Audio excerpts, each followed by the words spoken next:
Voilà mes amis, toujours, je sais que je me répète, mais un grand, grand bonheur d'être avec monsieur Ababou, Moshe en hébreu. Et c'est drôle hein, Moshe, hein. Non mais souris un petit peu. Je m'appelle Moshe Ben Abraham. Moshe Ben Abraham en plus, eh ben dis donc. En tous les cas, mais moi c'est Chaim, Chaim en hébreu. Moshe et Chaim, très bien. En tous les cas, toujours un grand bonheur d'être ensemble. Aujourd'hui, on va continuer ce qu'on avait parlé avant Pessah. Et on avait commencé à parler de la traversée de la mer. Je vais juste faire une introduction, puis je vais céder la parole à notre cher et grand maître. Et pourquoi je dis cher et grand maître? Parce qu'en vérité, les vrais maîtres d'Israël, c'est ceux qui sont dans l'humilité la plus totale. C'est ceux qui ne se prennent pas pour des rabbinim, qui ne se présentent pas avec un chapeau sur la tête, une chemise blanche et tout ça, etc. C'est les vrais maîtres, c'est ceux qui sont humbles. D'ailleurs, qu'est-ce que nos maîtres nous disent? Dans chaque génération, il y a 36 justes cachés. Et c'est eux qui tiennent le monde dans leurs mains, par leurs actions, par leurs prières, par leur étude de la Torah. Mais ils sont cachés, on ne les connaît pas. On les croise dans la rue, on ne sait même pas que c'est un tzaddik nistar. D'ailleurs, le Mashiach, ce sera la même chose. Mais bien sûr que oui. Et d'ailleurs, comme je l'ai souvent dit, et je sais que vous êtes d'accord avec moi, dès qu'il aura reconnecté Hachem à ce monde, il disparaîtra. Bien sûr, il ne veut pas que les gens se prosternent devant mais lui et le culte de l'homme. Évidemment. Bien sûr. Bon, allez, une introduction. Je voudrais juste toucher un point très très important. La différence entre la traversée de la mer et les 7 premières plaies et les 10 premières plaies en Égypte, qui étaient aussi une forme de miracle, mais je vais expliquer ce que le Zohar dit. Le Zohar dit que le dernier miracle, le 11e, la traversée de la mer, est quelque chose de complètement surnaturel qui a été créé grâce à la Bina. Exact. Comme on en a déjà parlé, la Bina, c'est une énergie qui est complètement au-dessus de ce monde. Comment la mer peut-elle s'ouvrir? C'est incompréhensible. Donc c'est forcément une énergie qui est complètement au-dessus de ce monde. Par contre, les 10 plaies en Égypte étaient toutes cachées derrière la nature. Exact. Les sauterelles, la grêle, les maladies, etc. Même la mort des premiers-nés, ça peut être une maladie qui touche les premiers-nés, etc. Et à l'exception de la première plaie, qui est l'eau du Nil qui s'est transformée en sang. Ça, c'est complètement miraculeux. Pour nous faire comprendre qu'en vérité, que toutes les plaies en Égypte sont liées, elles aussi, à la Bina, à des énergies surnaturelles. C'est pour ça que la première, elle est visible comme venant de la Bina. Comment l'eau peut-elle se transformer en sang? Mais après l'eau qui se transforme en sang, toutes les plaies sont cachées. Ça veut dire derrière des événements tout à fait naturels, comme j'expliquais, les sauterelles, la grêle, les animaux sauvages qui viennent manger tout le bétail égyptien, etc. Et nos maîtres expliquent dans le Zohar que la traversée de la mer, c'est la Bina, Exact. et les 10 plaies en Égypte, c'est la Malchut. Ça veut dire c'est le monde d'en bas. Bien que derrière la Malchut se cache la Bina. Exact. Mais c'est l'union entre la Bina et la Malchut. C'est pour ça qu'à Pessah, le premier jour et le dernier jour, c'est des jours qu'on appelle Yom Tov, des jours saints, pour nous montrer l'union entre la Bina et la Malchut. Et tout le travail de l'homme authentique, c'est d'arriver à unir le monde d'en haut avec le monde d'en bas. Et c'est ce qu'on voit dans les 10 plaies. Et je vous cède la parole maintenant, cher ami. Bien, Rav, d'abord, je suis très content, très heureux de vous voir. Et effectivement, évidemment, vous avez tout à fait raison, vous citez le Zohar, c'est évident. On essaie d'un peu de comprendre ce que sont ces premières tables de la loi, autant que possible, parce que évidemment, c'est extrêmement compliqué. D'ailleurs, je m'excuse de vous interrompre, le Zohar dit qu'on avait mérité les premières tables. Oui, c'est ça. Qu'on ne retrouvera qu'au moment de la délivrance, grâce au mérite de Narshon. Voilà, je vais en parler. Ah ouais, très bien, j'ai rien dit. Dafka, c'est ça voilà, dont je veux parler. Voilà. Alors, donc, qu'est-ce que c'est que cette histoire de première table de la loi? D'abord, qu'on n'a jamais reçu. Qu'on n'a jamais reçu. Mais que Adam Arishon, avant la faute, avait. Oui. Alors, ce qui est très important de comprendre, c'est que derrière l'arbre de la connaissance du bien et du mal, derrière le monde d'Elohim, on l'a déjà dit de nombreuses fois, il y a le monde de Yukevavke. Le monde de Yukevavke est lié aux premières tables de la loi. Le monde d'Elohim est lié aux secondes tables de la loi. Les secondes tables de la loi. Le Zohar dit clairement que les premières tables sont au niveau de la Bina, Voilà. et les deuxièmes au niveau de La la Malchut, Malchut, le exactement. monde d'en bas. On retrouve le premier jour et le septième jour Absolument. de Pessah. Alors, ce qui est très très important, Rav, de comprendre, c'est que au niveau des secondes tables de la loi, il y a les phénomènes naturels. À travers les phénomènes naturels, l'homme a pensé devenir maître de ces phénomènes naturels. Et ça, c'est le monde de l'Égypte. Le monde de l'Égypte, c'est un monde où véritablement les forces de la nature sont quelque part sous la puissance, entre guillemets, de la volonté humaine. Alors Comme on a expliqué hier avec M. Drey, qu'en vérité, ce qui se cache, les forces obscures c'est ça. que la grande majorité des chrétiens ne connaissent pas, mais les forces obscures qui ont créé le christianisme européen, grâce à Constantin, l'empereur romain, c'est en vérité des forces qui veulent remplacer Dieu par un homme. C'est exactement ça. Absolument. C'est exactement ça. Alors, donc, si vous voulez, la faute entre guillemets du veau d'or, c'est le culte de l'humanisme, c'est le culte de l'homme. C'est le fait d'avoir... D'ailleurs, du christianisme est sorti l'humanisme. Mais exactement. C'est C'est le christianisme qui a engendré le monde moderne. Oui, absolument. Alors, donc, tout le travail d'Israël, c'est d'essayer de comprendre que, en fait, derrière les secondes tables de la loi, il y a un plan caché, un plan divin caché. Maintenant, qu'est-ce que ça veut dire, ça? Qu'est-ce que ça veut dire? C'est-à-dire qu'on va rentrer dans le monde du Mashiach, entre guillemets, dans la Bina. Dans la Bina, bon, tout le monde sait évidemment maintenant que c'est la surnature, c'est-à-dire par le chiffre 50. 50, ce sont les 50e portes de pureté qui nous permet par la Loukba, on comprend ça, par la féminité, d'accord, d'intégrer la Malchut. La Bina est féminine. Oui, absolument. C'est pour ça, d'intégrer la Malchut à la Bina. N'est-ce pas? C'est pour ça qu'on dit que le Mashiach est féminin par essence, par nature. Dans le Zohar, c'est marqué clairement que l'âme de David s'appelle Nishmat Anukva. Exactement. Une âme féminine. Oui, absolument. Bon, lui, c'était un vrai Mais mec, bien un sûr, vrai guerrier. évidemment. Mais son âme était féminine. Absolument. Pour pouvoir justement représenter la Malchut et en même temps la Bina. C'est exactement ça. Alors, c'est pour ça que le but, si vous voulez, du 7e jour, qui comprenait d'ailleurs le premier, le 7e jour comprenait le premier, comprenait tous les jours, 1, 2, 3, 4, 5, 6, 7. Le 7e jour est lié directement à l'ouverture, à la brisure de la mer, est lié directement à la Malchut. Oui, puisque la mer s'est ouverte le 7e jour. Exactement. Et c'est non, c'est-à-dire le Shabbat qui est la Malchut liée à la Voilà, Bina. exactement, c'est exactement grave, c'est exactement ce que je voulais dire. Oui. C'est le Shabbat qui est lié directement à la Bina. Or, qui est la tribu qui, évidemment, représente la Malchut? Yehuda. Et Nachshon, Et Nachshon étant le chef de la tribu de Yehuda. qui est rentré dans l'eau. Qui est rentré dans l'eau. Alors, qu'est-ce que ça veut dire? Ça veut dire qu'il a réussi. Grâce à les forces, alors maintenant on va essayer de décoder et d'essayer de rentrer doucement dans les premières tables de la loi. Dans les premières tables de la loi. On va essayer, d'accord? Alors, Nachshon est le frère de la femme d'Aaron. La femme d'Aaron, elle s'appelait Elisheva. D'accord? La femme d'Aaron, c'était Nachshon était le frère. Et le beau-frère Oui, de Aaron. oui, bien sûr, le beau-frère C'est-à-dire d'Aaron. Pardon. Aaron, le Kohen Gadol, a épousé Voilà. une fille de Yehuda. Une fille de Yehuda. Pour faire le lien entre le monde en haut et le monde en bas. Exactement. c'est magnifique. Alors, attendez, vous allez voir, c'est de la folie. Oui. Or, le 7e jour, comment Nachshon, d'abord, évidemment, le 7e jour, si vous voulez, les tribus avaient compris qu'il fallait rentrer dans la mer. Au dernier moment. Mais elle n'avait pas le courage de le faire. Elle n'avait pas le courage de le faire. Oui. La tribu de Binyamin a dit on va rentrer. Oui. Mais seulement, ils n'avaient pas eu ce courage-là. Qui est rentré le premier avec sa tribu? Yehuda. Yehuda. Oui. C'est-à-dire Nachshon ben Aminadab.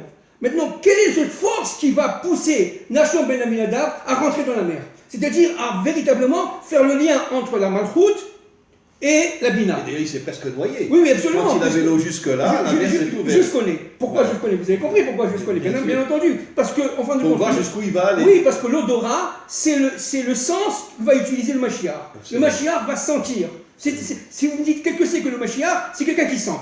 Hein? C'est Il va l'odorat. sentir le vrai et Il le va faux. sentir, voilà, exactement. Il va savoir discerner entre le vrai et le faux. Mhm. Hein, et parce qu'il va rentrer dans la Bina. Alors, qu'est-ce que c'est que ces histoires? Regardez, on va prendre un exemple, hein, n'est-ce pas?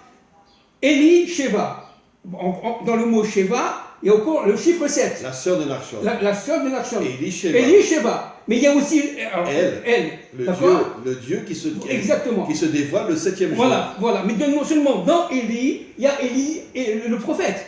Bien Regardez, sûr. vous allez comprendre. Élie, le prophète. Alors, qu'est-ce que c'est que cette force qui vient d'Élie, Sheva? D'ailleurs, c'est pour ça que Aaron l'a épousé, en fait. Pourquoi? Parce que, en fait, Aaron avait le sens du shalom, le sens, c'est-à-dire de la paix, le sens On dit que Aaron rodef shalom. Toute voilà. sa vie, il a couru après la paix. Exactement. La paix entre les hommes, la paix entre les peuples. Mais pour pouvoir arriver à la paix, il faut le combat. C'est pour ça qu'il a utilisé les forces d'Elisheva pour pouvoir tout simplement donner un sens à l'histoire. Et à partir de ce moment-là, Elisheva va donner cette force qui est en elle. Regardez, c'est une femme qui est en elle et qui va pénétrer Nachshon ben Adinadav, son frère Nachshon ben Adinadav. Et ce qui est très intéressant, que disent les Rachamim? Il dit, si tu veux connaître ta femme, regarde qui est son frère. Vous voyez? Et c'est ce que Aaron a fait. C'est-à-dire qu'il a compris qu'en fin de compte, à travers Elisheva, il allait avoir donc cette force que Nachshon a reçue d'Elisheva. Et Elisheva a reçu ça d'Élie Hanavi, c'est-à-dire du prophète Élie. Alors maintenant, regardez, le prophète Élie, qu'est-ce que c'est? C'est cette force de combat où il est seul contre, j'allais dire, les dieux du Baal, n'est-ce pas? Où il est seul avec son Dieu, où il va véritablement donner un coup de poing à tout ce dévergondage sexuel, n'est-ce pas? On revient aux forces évidemment, de Pinchas à Cohen. On dit que Pinchas à Cohen étant la source, la force source de la lutte contre la débauche. Et on dit que Pinchas, c'est Eliyahu. Il s'est réincarné dans Eliyahu qui viendra annoncer la délivrance finale. Et qui c'est qui s'est incarné dans Pinchas? Vous le savez, vous, je sais. Oui, Nadav, mais évidemment, les enfants de Aaron. Je sais bien que vous le savez. C'est Nadav et Abihu. Et qui ont erré, entre parenthèses, 39 ans. Parce qu'ils ont fait, entre guillemets, la faute grave la deuxième année. Mais après, il a fallu attendre 39 ans, c'est-à-dire pour pouvoir rentrer dans les Neshama de Pinchas, de manière à ce que Pinchas prenne la lance et transperce Zimri, etc. N'est-ce pas? Qui se débauchait avec une Moab. Exactement. Cosbi Batsour. C'est-à-dire que véritablement, cette force-là qu'on va retrouver à la fin des temps, c'est pour ça que Yam Souf, c'est Yam Sof. Vous savez, je vous interromps, que c'est marqué explicitement dans le Galout que l'exil d'Israël, puisque sur 4000 ans d'histoire, les 3000 ans en exil, la faute qui est la source de l'exil d'Israël, c'est la débauche. Absolument. Non l'idolâtrie, non le vol, non le meurtre, mais la débauche. Absolument. Pourquoi? C'est la comprendre. Je me détourne de ma femme, je me détourne de mon mari, ça veut dire je quitte ma source. C'est ça. Et donc, tu quittes ta terre. Exactement. Et tu quittes tout en antériorité. Ça veut dire que tu coupes avec ton passé, avec ton histoire. Tu es plus rien. Puisque ton âme sœur, c'est en vérité la moitié de ton âme. Voilà, exactement. Donc, si tu lui tournes le dos, tu ne mérites plus d'être sur ta terre. Que disent les Rachamim, les maîtres du sol? Qu'est-ce qu'ils disent, les maîtres des secrets? Ils disent qu'il est plus difficile pour Dieu de construire les Ibogim que d'ouvrir la mer. Que de briser la mer. Et on le voit aujourd'hui. On divorce avant de se marier. Exactement. Enfin, j'exagère, mais c'est ça. C'est une manière de parler. Ça veut dire que quand tu te maries, tu sais déjà que tu vas divorcer. Alors, ce qui est très très important, encore une fois, de saisir, c'est que Nachshon ben Aminadav, qui a eu cette force absolue qui vient d'Élie Hanavi, qui est rentré dans la mer, pourquoi faire? Pour tout simplement arriver à permettre la Géoula Shelema de l'humanité tout entière à la fin des temps de l'histoire. C'est ça qui s'est passé. C'était un microcosme de ce qui va se passer. Sachez que le Zohar le dit explicitement, que la délivrance finale est copiée sur le modèle de l'ouverture de la mer. Exactement. Ça veut dire encore une fois les forces de la Bina qui vont descendre dans le Mashiach, qu'il va après donner à toute son armée. C'est ça. Et qui sont tous des Bnei Adam, des descendants d'Adam et Ève. Et c'est comme ça que, grâce à la Bina, la Malchoute va être connectée à la Bina et le monde va être complètement purifié. Exactement. Alors c'est pour ça que Dieu dit à son peuple Israël, soyez saints parce que moi je suis saint. Alors Kedoshim, Tiyu, qu'est-ce que ça veut dire Kedoshim? Alors ça c'est très important aussi de comprendre. il y a À évidemment... partir de cette semaine. Oui, à partir de cette semaine, comme par hasard, n'est-ce pas? Donc, et on est en train de compter le Homer, Oui. c'est-à-dire les différentes phases qui nous permettent d'atteindre la sainteté absolue avec Matan Torah. Hein, la 50e, Entre parenthèses, ça veut dire aussi que si l'homme n'agit pas exact, dans les 49 c'est premières ça, étapes, voilà. il n'atteindra jamais la Jamais, 50e. jamais, jamais. C'est-à-dire que l'homme doit agir. Absolument, Voilà. absolument. Il agit comment? Par la malchoute. Il agit par la malchoute. Absolument. Alors, ce qui est très important de saisir, là C'est aussi. ça les 7 semaines. Absolument. 7 semaines, C'est ça 7 fois s'appelle 7. la Malchut. C'est 7 fois 7, n'est-ce Et pas? le dernier jour, c'est Malchut Sheba Malchut. Exactement. Et c'est pour ça qu'on dit 7 fois 7, encore Bien une sûr. fois. Eli Sheva, Qui vous fait comprenez? allusion à la Malchut. Le 7e jour de Absolument. l'ouverture de la mer, de la prison de la mer. Magnifique. Alors, qu'est-ce que c'est que c'est quoi cette mer-là? Qu'est-ce que c'est? Cette mer, elle est en nous.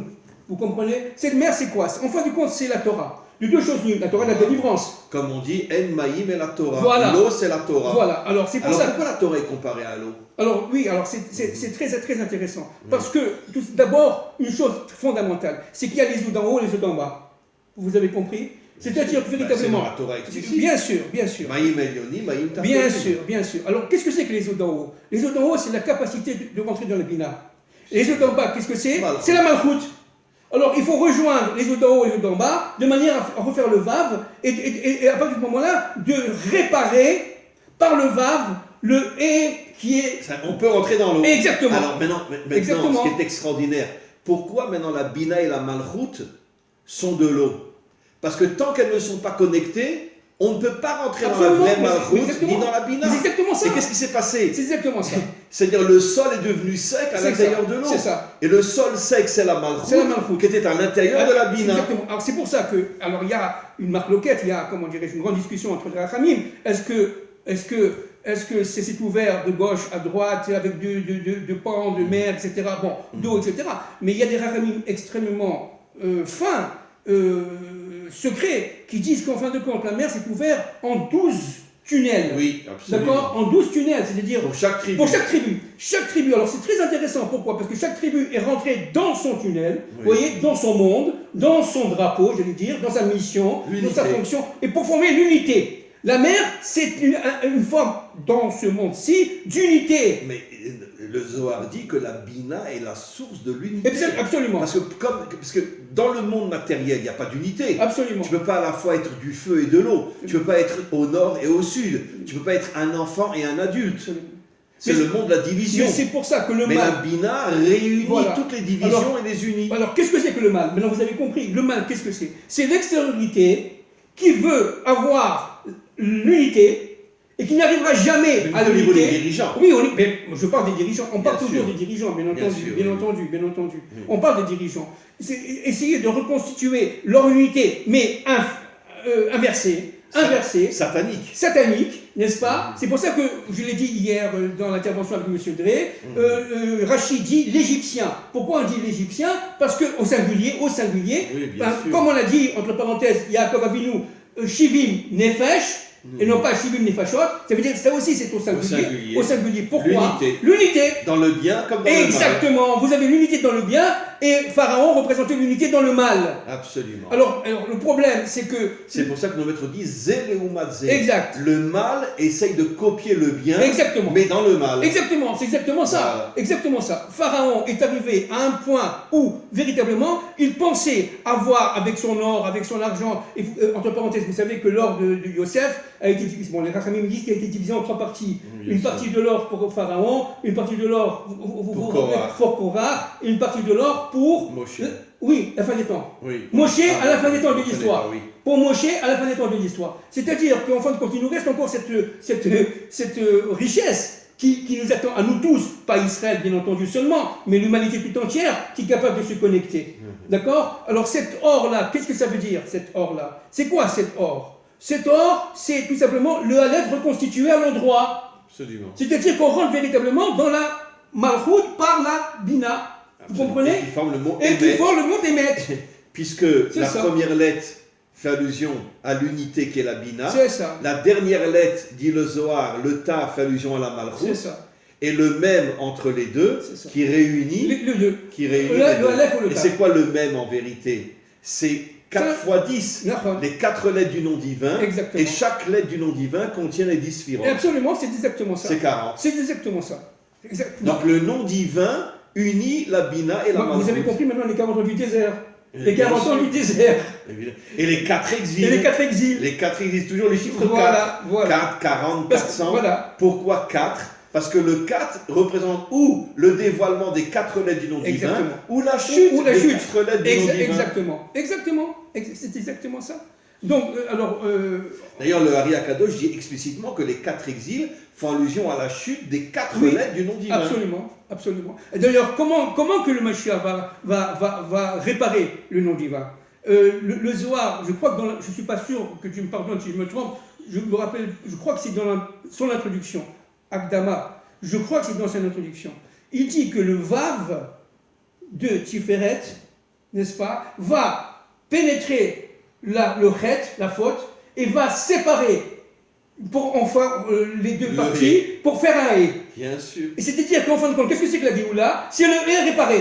Le Hé réparé. C'est le Hé réparé. C'est ça la différence entre Chametz et Matzah. Exactement. Dans Chametz, on est en prison. C'est ça. D'accord. Et dans Matzah, tu peux t'enfuir par une ouverture. Alors c'est-à-dire qu'en fin de compte, toute l'année, en dehors de Pessah, on est en prison. Vous avez compris? Ça veut dire quoi en prison? Sous tout simplement le régime, les statuts, les structures, le monde tel qu'il est aujourd'hui, le culte de l'homme, l'humanisme, etc. Avec évidemment, en fin des temps, le confinement, le virus, etc. C'est-à-dire véritablement où l'homme va subir l'autorité de ces quelques-uns, de ces disons, toutes les forces cachées qui se cachent derrière les dirigeants. Exactement. Les dirigeants ne sont que des poupées entre leurs mains. Exactement. Mais les vrais dirigeants, c'est en vérité des forces cachées sataniques qu'on ne connaît pas. Alors c'est pour ça que ce qui est très intéressant en Rav, c'est de savoir que lorsque les 12 tribus sont rentrées dans leurs 12 tunnels dans la mer, chacun avait sa place. Chacun de ces 12 tribus avait sa place. C'est-à-dire, si vous étiez de ce côté-là et l'autre de ce côté-là, ensemble, vous formez quelque part une unité, etc. C'est-à-dire que l'unité, elle était tout simplement, non seulement à travers les tribus, mais à travers chacun des 12 tribus. Les 600 000, entre guillemets, étincelles du Pardès, qui ont été mélangées par la faute de Damarichon et qu'on retrouve dans la Malchut aujourd'hui. C'est-à-dire qu'en fin de compte, qu'est-ce que c'est que la brisure de la mer? En fait, c'est le fait, tout simplement, que chacun est capable non seulement de sortir d'Égypte, ça veut dire de sortir de son esclavage. Exactement. Le sol sec dans la mer. C'est exactement ça. C'est exactement ça. Et entre parenthèses, on est en dehors de la nature. Comment que le sol peut être sec avec la mer? C'est pas possible. Ou bien, ça ne peut être que mouillé. Non. C'est sec. Et la mer est de l'eau. C'est-à-dire, véritablement, on rentre dans la Bina. Et ça, Narshon ben Aminadav l'a absolument compris. Et c'est ce qui s'est passé. C'est pour ça qu'on dit Yam Souf. Et les maîtres du sol des secrets disent Yam Sof.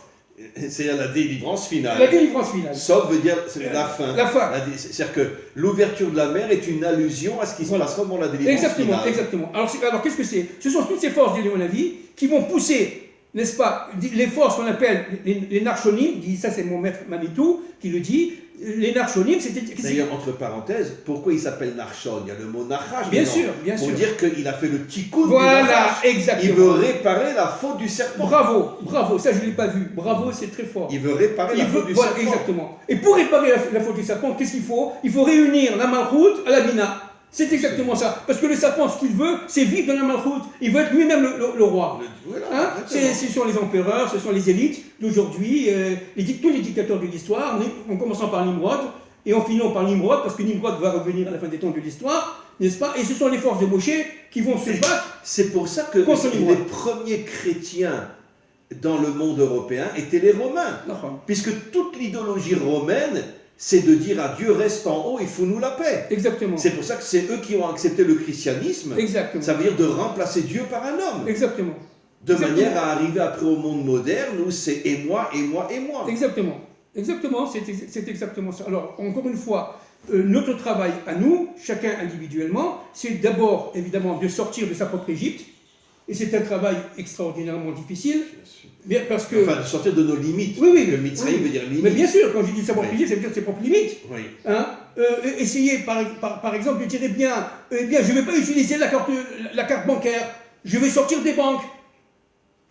C'est ça que ça veut dire aujourd'hui. Vous comprenez, Rav? Oui, C'est-à-dire. on vit comment alors? Alors voilà, et ben c'est ça. Et c'est ça que. Non, mais de toute façon, vous savez que d'ici quelques années, tous les peuples vont annuler l'argent. Bien sûr, mais c'est n'aura déjà. que des cartes. Mais c'est déjà prévu. Pour nous contrôler. C'est déjà prévu. La banque européenne. La Banque Centrale Européenne a déjà prévu cela, n'est-ce pas? L'euro, disons, démonétarisé, magnétique, est en train de sortir. C'est prévu. Ils vont nous transformer en robots, ça c'est sûr. Et le yuan chinois est en train tout simplement de devenir une monnaie, j'allais dire, fictive, magnétique, n'est-ce pas?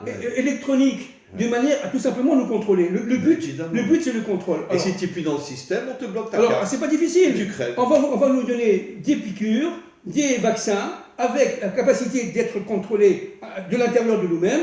Et à partir de ce moment-là, si on voit que ta démarche n'est pas conforme au plan général directeur, eh bien, on va déconnecter cette... Alors, on déconnecte ta carte. Voilà, alors qu'est-ce que c'est que sortir d'Égypte? C'est de dire, eh bien, vous savez quoi? Je ne veux pas de cette carte. Je ne sais pas si on s'en rend compte. C'est-à-dire que je ne veux pas ce système, je ne veux pas de ces élections françaises, je ne veux pas de ce qui s'est passé en Amérique l'année dernière, je veux tout simplement vivre libre, la liberté, en sortant de toutes les courroies de transmission négatives, de manière à pouvoir sortir de ses propres limites à soi. D'ailleurs, pourquoi en Amérique, le symbole de l'Amérique, c'est la statue de la liberté?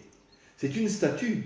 C'est-à-dire une liberté qui ne bouge pas, exactement. Qui est figée. C'est exactement C'est-à-dire ça. que tout le monde croit, oh l'Amérique, statue de la liberté. Exactement. Et personne ne comprend l'idéologie qui se cache derrière tout ça. C'est une liberté figée. Oui, mais qu'est-ce elle qu'il y a, ne bouge pas. Qu'est-ce qu'il y a dans les mains?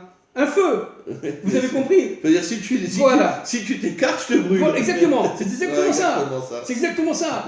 Et comparé à ça, c'est une femme. Hein? La liberté est féminine. C'est-à-dire qu'en fin de compte, c'est la femme après la faute. C'est la femme après la faute. Bien sûr. Alors vous avez Marianne qui est avant la faute, vous comprenez? Marianne, c'est quoi? C'est une révolutionnaire qui va faire passer d'après la faute. Sur la barricade. Exactement. Et les hommes sont en dessous. Exactement. C'est-à-dire que, d'une certaine manière, la Révolution française a compris que la délivrance viendra grâce à la femme. Oui, c'est exactement ça. C'est fabuleux. Mais c'est fabuleux. Mais c'est incroyable parce que la France est Mitzraïm, on l'a déjà dit autrefois. C'est-à-dire, c'est à la fois Tsar, un des noms secrets du Satan, du diable carrément. Et d'ailleurs, Pat, c'est Gematria Lilith. Absolument, c'est ce qu'on a dit. Ça veut dire qu'en vérité, et Lilith, c'est quoi? C'est la débauche. Bien sûr. Et on sait très bien que la France, dans son extériorité, représente la débauche. Absolument. Ça veut dire que dans l'intériorité de la France se cache la délivrance finale, comme le dit le Rabbi Lubavitch, que la délivrance viendra de France. Exactement. Mais dans son extériorité, c'est tout le contraire. D'où mai 68. C'est quoi mai 68? Vous avez compris? Il est interdit d'interdire. Mais bien sûr. On ne veut pas de ce monde de papa. Hein, je me rappelle très bien, j'étais à Paris, j'entendais ça. On ne veut pas de ce monde de papa, il est interdit d'interdire. C'est-à-dire véritablement, je veux faire ce que je veux quand je veux, et il n'y a plus du tout de limite. C'est-à-dire, mais en faisant cela, on tombe complètement dans l'animalité. Bien que comme la Révolution française, la Révolution de 68 a été infiltrée par des agents qui se sont arrangés pour tout dévier. Absolument. Bien sûr. Absolument. Donc, on revient à cette déchirure de la mer. Elle est où la mer? Vous avez compris? Elle est en nous. Évidemment. Elle est en nous. C'est-à-dire. C'est la Bina et la Malchut. Oui, exactement. En réalité, c'est la Neshama et le Nefesh. Exactement. Nefesh Malchut, Neshama Bina. C'est exactement ce que j'allais dire. Et qui unit les deux? Le roi. Le roi. Et c'est exactement ce que j'allais dire. Et le roi étant lié directement au forces de Tiferet. Ça veut dire de Yaakov. Vous comprenez? Et alors maintenant vous avez compris, qui c'est Yosef? Yosef, c'est cette force qui permet de relier, par les fondements, la Bina à la Malchut. Et c'est pour ça. D'ailleurs, il y a le Zohar dit que c'est pas seulement Narshon qui a ouvert la mer. Absolument. C'est qu'en vérité, Moshe, il a placé le kever le tombeau de Yosef.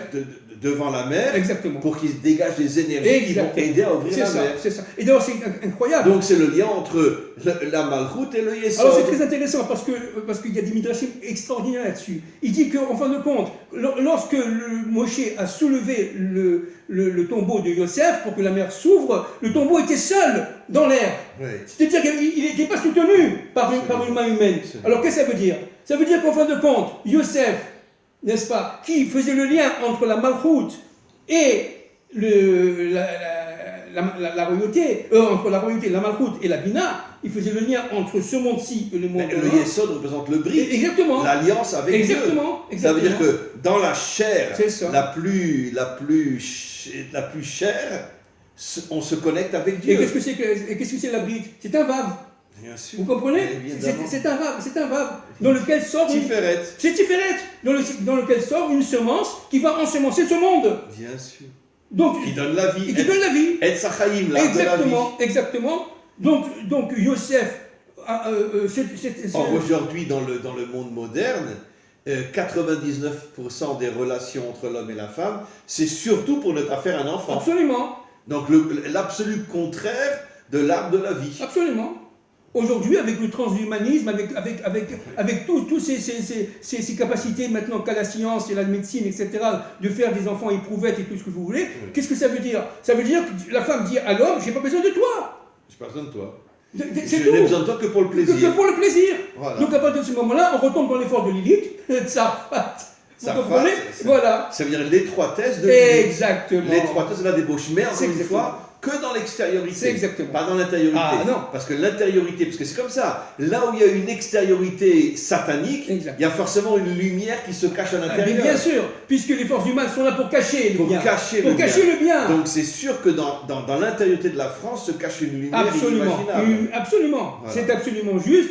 Et c'est pour ça que nous attendons, cette fameuse révolution française qui va se déclarer, c'est-à-dire où ces femmes vont dire maintenant à l'autorité politique, ça suffit le mensonge, ça suffit d'être endoctriné, réveillons-nous, et au risque de notre vie, comme on l'a dit l'autre fois, eh bien, fonçons de manière à réunir la Bina à la Malchut. Et ça, c'est féminin, c'est-à-dire que sans les femmes, Rav, il ne peut pas y avoir de Mashiach, il ne peut pas y avoir de révolution. De toute façon, toute la force du Mashiach viendra de sa femme. Il vient de sa femme. C'est pour ça qu'on arrête de dire le Mashiach. En réalité, le vrai Mashiach, c'est sa femme. Bien sûr, bien sûr. Alors donc, je reviens un peu à cette histoire de sainteté, parce que c'est très très important. Il y a évidemment une infinité de niveaux de sainteté, mais il ne peut pas y avoir de sainteté si on n'est pas tahor, ce qu'on appelle pur. La purité. Alors c'est pour ça qu'à côté de Baruch Hu nous a donné ce qu'on appelle cette sainteté entre guillemets passive, qui nous permet d'abord progressivement de sortir d'Égypte. Ça, c'est une séparation. C'est incroyable, parce que normalement, la Géoula, la délivrance, c'est le monde de l'unification, le monde de l'unité. Et bien là, il faut se séparer de l'Égypte. Donc c'est la séparation des forces contraires, la séparation avec les forces du mal. Vous savez qu'il y a une notion sur l'Israël. Comment s'appelle en hébreu une prostituée? Bien sûr. Kadesha. Exactement. Le mot kadosh. Voilà. Ça nous montre que le mal essaie toujours de copier le bien. Absolument, c'est ça. Ça veut dire, c'est quoi une prostituée en vérité? Viens t'amuser avec moi. Bien sûr. Au lieu d'être pur avec ton épouse. Bien sûr que c'est ça. C'est un détournement. Le mal copie le bien. Exactement. Et non seulement il copie le bien, mais en plus il veut détourner le bien, vous comprenez, de manière à le transformer en mal. D'ailleurs, comment on appelle le mariage? Kiddushim. Bien sûr. Kiddushim. Bien sûr. Ça vient du mot kadosh. Ak mekodeshetli. C'est-à-dire, tu mets sanctifié. Voilà. Tu mets sanctifié. Voilà. Alors maintenant, il y a aussi ce qu'on appelle la sanctification active, et là où c'est véritablement où l'homme va être lui-même, va réussir à réunir l'extériorité de l'intériorité et va devenir, par le découte, comment on dit découte en hébreu, en français, par se coller à Hachem, par se coller à Dieu, et de devenir une sorte de courroie de transmission entre sa volonté et la réalisation. Bien sûr. Vous comprenez? Qu'est-ce que c'est qu'un homme? C'est un tsinor. Dieu, c'est la volonté, et l'homme est censé réaliser la volonté. Par son côté féminin. Dieu est la volonté, c'est-à-dire la bina. L'homme est la malchut, la réalisation. Alors maintenant, vous avez compris pourquoi, sous compte de la loi, on a reçu la loi. Qu'est-ce que c'est que la loi, en fait? Tous les 10 commandements et toutes les lois, les 613 mitzvot et tout le reste, tout le Talmud, etc. Ça veut dire quoi? C'est pour arriver à un niveau de théora, de pureté tel qu'avec le Mashiach, on puisse allumer notre lumière intérieure. En vérité, les premières tables sont cachées dans les deuxièmes. Mais bien sûr. Ça veut dire que les deuxièmes représentent le corps, Exact. le monde d'en bas. Absolument. Les premières représentent l'âme, le monde d'en haut. Absolument. Mais pour l'instant, nous n'avons aucune connexion avec les tables cachées dans les deuxièmes, parce que nous n'avons aucune connexion avec la Bina. Mais vous avez compris pourquoi on est sorti d'Égypte? C'est quoi l'Égypte? C'est le corps. C'est le monde matériel, c'est le monde du corps. Sors de ton corps pour te pénétrer dans la malchoute, n'est-ce pas, rentrer dans la mer, dans la vraie malchoute, qui se connecte à la Bina. Parce que vous avez le corps inversé. Hein, vivre sa vie, recevoir la retraite, aller en vacances. N'oublions pas que les 80, ça c'est le corps inversé. Les 80 qui ne sont pas sortis d'Égypte, c'était en vérité des juifs riches, exact, qui payaient un impôt pour ne pas devenir esclaves. Exactement. Et les 20% qui étaient esclaves, Exactement. c'est ceux qui n'avaient pas d'argent, on les a transformés en esclaves. Exactement. Et c'est précisément eux qui sont sortis. Mais pourquoi? Parce qu'en vérité, les 80% qui ne sont pas sortis, ce n'étaient pas des descendants d'Adam et Ève. Bien sûr. C'était des infiltrés à l'intérieur du peuple juif. Absolument. Et c'est ce qu'on va vivre aujourd'hui en Israël et dans l'humanité tout entière. C'est exactement ce qu'on va vivre. Mais les descendants d'Adam et Ève sont une minorité dans l'humanité. Absolument. 80-20, n'est-ce pas? 80-20. C'est 80-20. 80% sont des infiltrés ça, qui ne sont pas des descendants d'Adam et Ève, et 20% sont des vrais descendants d'Adam et Ève. C'est ça. Dans l'humanité tout entière. Absolument. Pareil dans le peuple juif. Absolument. Absolument. Alors ce qui est très important, c'est que un cinquième là, qui a la capacité de s'allumer, si vous voulez, de recevoir ce matin de Torah. Et de quelle Torah on parle? Évidemment, on parle de la Torah de la fin des temps, la Torah de la délivrance, c'est-à-dire les premières tables de la loi. C'est-à-dire que chacun va pouvoir décoder sa vie personnelle, sa vie collective, sa vie environnementale, à travers son vécu et à travers son regard intérieur. D'ailleurs, le Talmud dit explicitement comment la délivrance... Vous êtes d'accord, hein? Vous êtes d'accord? Et puis 100%, je confirme ce que vous dites. Au moment de la délivrance, plus personne n'étudiera avec un rab. Exactement. On l'étudiera directement avec Dieu. La première chose que va faire le Mashiach, c'est, excusez-moi, mais c'est de fermer les synagogues. C'est de fermer, c'est-à-dire de couper. C'est pour ça qu'aujourd'hui, il n'y a plus de rabbanim. Il y a plus de, le Rav Kanievski de mémoire bénie, n'est-ce pas? Il n'y a plus de Gdolim. Il n'y a plus de Gdolim. Voilà. C'est le dernier Gdolim. C'est le dernier Gadol. C'était un homme d'une humilité bien sûr, inimaginable. bien sûr, bien sûr. Il a vécu dans un 2 pièces et demie toute sa vie. Absolument. Il avait 10 enfants, je crois. 10 enfants Oui, qu'il a grandi dans un 2 pièces et demie. C'est ça, c'est ça. Ça, c'était un vrai tzaddik. C'est ça. Un ave. Une humilité inimaginable. Alors donc, comme des Gdolim adorent, comme le Rav Kanievski aujourd'hui, il n'y en a plus. Pourquoi? Parce que Dieu veut qu'on se retourne vers lui, et non pas vers intermédiaire. Voilà. On ne peut plus se fier sur personne. Exactement. On arrête le culte de l'homme que sur Hachem. Exactement. Mais c'est ça le but de toute la création. Bien sûr. C'est-à-dire d'enlever tous les représentants intermédiaires, y compris Moshe. C'est pour ça que le Mashiach, c'est Moshe qui revient, n'est-ce pas? Entre autres. Mais qu'est-ce que c'est que le Mashiach? C'est un être qui dit, moi je ne suis pas l'intermédiaire, je suis seulement, tout simplement, un intermédiaire et je disparais. Je suis l'ustensile d'Hachem. C'est tout. Comme un artisan, j'ai un marteau. Voilà, c'est ça, c'est le marteau. Je suis son marteau, c'est tout. Exactement. Mais une fois que le travail est terminé, je me remets dans ma trousse et foutez-moi la paix. Et c'est pour ça que Moshe, on ne sait pas où il est enterré. Mais c'est exactement l'image de ce que sera le Mashiach. Exactement. Personne ne sait où est Moshe, personne ne saura où est le Mashiach après qu'il aura terminé son travail. Absolument. Absolument. Et je me demande même si il sera reconnu qu'une fois qu'il a fini son travail. Vous avez compris? Vous avez compris ce que je veux dire? Mais c'est fou. C'est fou. Mais tous ces crétins qui disent je suis le Mashiach, je suis le Mashiach, je suis le Mashiach. Mais commence ton travail, termine-le, arrête de parler comme un taré. À partir du moment où il dit je suis Mashiach, c'est qu'il n'est pas le Mashiach. Mais c'est sûr qu'il va le Mashiach. C'est évident. Termine ton travail et on verra si c'est le Mashiach. Exactement. C'est-à-dire que c'est a posteriori qu'on verra à vos souhaits, que Dieu vous protège. C'est a posteriori, on verra que c'est le Mashiach.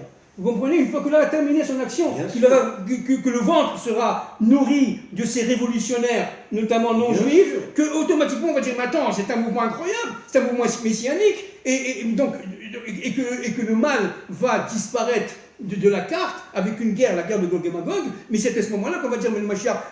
Qu'est-ce que c'est le troisième temps? Vous avez compris? Le troisième temps, c'est quoi? C'est l'union entre la Bina et la Malchut. Donc l'union entre Israël et les nations.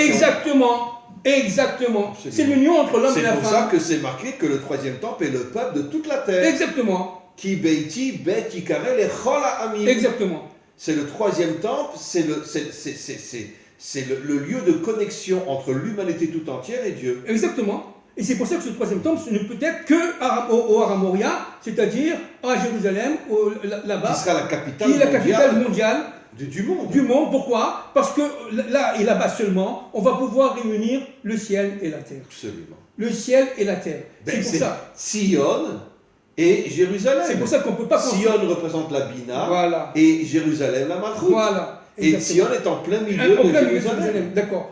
Vous savez ce que disent les rabbins, les rabbinim, notamment, je l'ai lu quand j'ai étudié avec le Rav Shriki il y a quelques années, c'est qu'en fin de compte, excusez-moi, je demande pardon à tout le monde, le sexe de la femme, ça s'appelle Sion.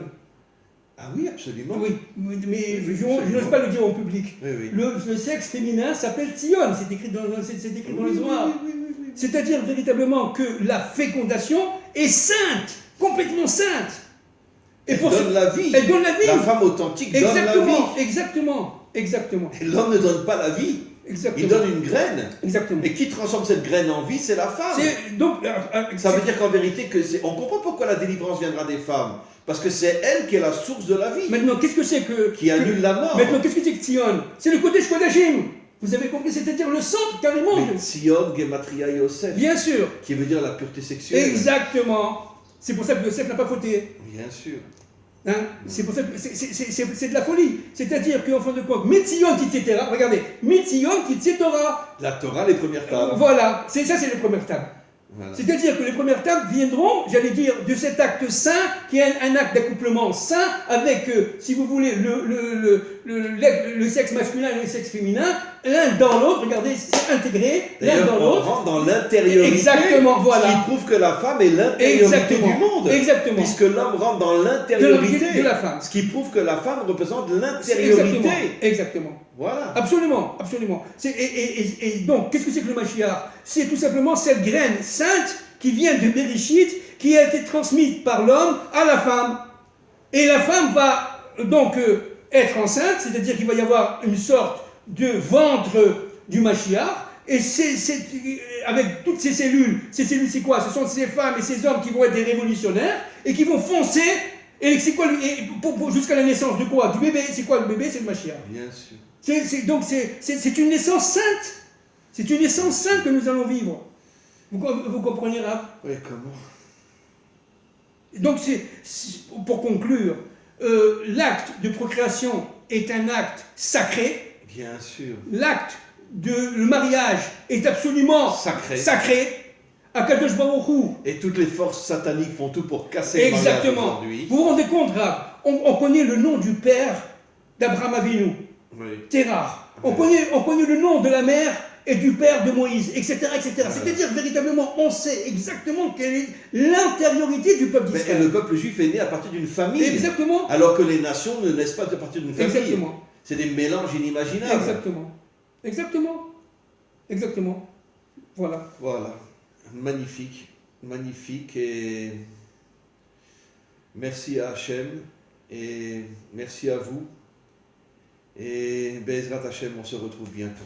Merci beaucoup.